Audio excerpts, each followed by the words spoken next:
Γεια σας παιδιά, ZeroSimGR. Πάμε να σας δείξω ένα ωραίο τρόπο πώς μπορείτε να βάλετε ελληνικούς σταθμούς στο Eurotrack. Λοιπόν, έχω από κάτω ένα link, σελίδα εδώ πέρα, και θα πάτε εδώ πέρα που λέει Download. Πατάτε εδώ πέρα, κατεβάζετε το αρχείο, δίνετε τη σελίδα. Θα σας έχει κατεβεί εδώ πέρα ένα παρισμένο αρχείο. Πατάτε αποσυμπίεση.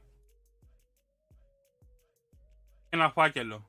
Το φάκελο. Άλλο ένα φάκελο. Είχε εδώ πέρα αυτό το αρχείο. Βλέπετε. Το εδώ. Λοιπόν, όπως είναι αποκοπή, έγγραφα, Eurotrack, πάτε δεξί πώληση.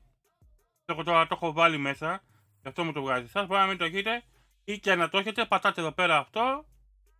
Μπήκε το ελληνικό. Το κλείνετε.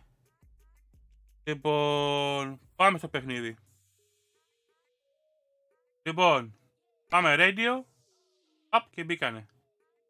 Είναι όλοι ελληνικοί σταθμοί. Εντάξει, να εδώ έχει τα Χανιά Sport. Έχει διάφορα.